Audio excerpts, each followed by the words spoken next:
নয়লাভাঙ্গা ইউনিয়নে জামাত ইসলাম কর্তৃক ঈদ পুনর্মিলনী অনুষ্ঠানে স্নেহাস্পদ সভাপতি, আজকে সম্মানিত প্রধান অতিথি ডক্টর মাওলানা কেরামত আলী, সম্মানিত সুধী মন্ডলী, আমি তেমন কথা বলার প্রস্তুতি নিয়ে আসিনি, আমাকে বলার জন্য বলেছে। তো আসলে একজন আল্লামা সুয়ুতী রাহমাতুল্লাহ আলাইহি তিনি বলেছেন তার লিখনির মধ্যে, রব্বানা আতিনা ফিদ দুনিয়া হাসানা। আমরা দোয়া করি কিনা? জি। আর আমরা সবাই আমিন আমিন বলি কি বলি না? জি। নামাজ যখন আমরা পড়ছি গায়রিল মাগদুবি আলাইহিম ওয়ালাদ-দাল্লিন, তখন ছোট ছোট ছেলেরা জোরে করে আমিন বলে তারা সাউন্ড দিচ্ছে, সব বলছে, আওয়াজ করছে। যারা বয়স তারা বলে না, আস্তেই বলে। এটা বলি কেন? যে এই ব্যাপারটা আমি সমর্থন করলাম, আল্লাহ তুমি কবুল করো। তাহলে আমাদের মুসল্লিরা যে আমি সূরা ফাতিহা পড়লাম, আমারটাকে আমি সহ তারা সমর্থন করলো যে সূরা ফাতিহার যে কার্যক্রম আছে তা আমরা মানবো, এটা আমার সমর্থন থাকলো। সমস্ত মুসল্লি বললো, ঠিক কিনা বলে? এরপরে আর ওই ব্যক্তি আর সে সমর্থন করে না, তাদের নামাজ পড়ে না।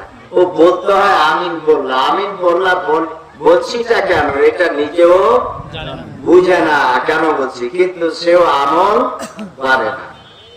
তা আল্লামা সুয়ুতী রাহমাতুল্লাহ আলাইহি বলেছে, রব্বানা আতিনা ফিদ দুনিয়া হাসানা। দুনিয়া আল্লাহ তাআলা তুমি আমাকে দুনিয়াতে যা কিছু আছে সব হাসানা দাও। আমার ব্যবসা বাণিজ্য, আমি, আমার পরিবার, আমার সংসার, আমার মহল্লা, আমার ছেলে মেয়ে, জামাতা, আমার দেশ, জাতি, রাষ্ট্র নাই, সব তুমি সুন্দর দাও। এক কথায় দুনিয়ার হাসানা হলো সুন্দর দাও। তো দুনিয়ার হাসানা কি? আল্লামা সুয়ুতী রাহমাতুল্লাহ আলাইহি তিনি বলেছেন, সতী, সুন্দরী, চরিত্রবতী নারী আর একটা ন্যায় পরায়ণ বাদশা, এই দুটা হলো দুনিয়ার হাসানা। যেরকম সতী, সুন্দরী, চরিত্রবতী নারী, তার মানে একটা সুন্দর মা দাও, সুন্দর সংসার, সুন্দর দেশ জাতি, সুন্দর পরিবেশ, সুন্দর রাষ্ট্র উপহার পাবা। যত সুন্দর মা তত সুন্দর তার সন্তান। আর আরেকটা দাও, একটা ন্যায় পরায়ণ রাষ্ট্র নায়ক। তাহলে ন্যায় পরায়ণ রাষ্ট্র নায়ক যদি হয়, তাহলে এটা হলো দুনিয়া কি হাসানা। আমরা যাকে ভোট দিব একটা কোরআনের আয়াত মেনেই ভোট দিব, কি বলে ঠিক কিনা? আমরা একটা ন্যায় পরায়ণ, আমি, আমার পরিবার, আমার বাবা 110 বছরের কি বলে মিছিল করেছে, আমার আব্বা 110 বছরের মতিউর রহমান এজামি মিছিলে গেছে। তো ওই জীবন ধরে ইসলামের জন্য কাজ করেছে, কিন্তু কোনোদিন কোনো কিছু চাই না। আমি চাইবো কি, যখনই আমি দুনিয়ার হাসানা চাইবো, আল্লাহ তাআলা আমাকে পরকালের হাসানা দিবে। দুনিয়ার যদি হাসানা না চাই, যদি দুনিয়ার ভালোটা যদি না চাই, তাহলে কিয়ামতের কোনো হাসানা পাওয়া যাবে না। অতএব আমি ভোট দিব, আমি কিছু নেওয়ার জন্য, যা নেওয়ার আমি তা পরকালীন জীবনের জন্য আমি চাইবো।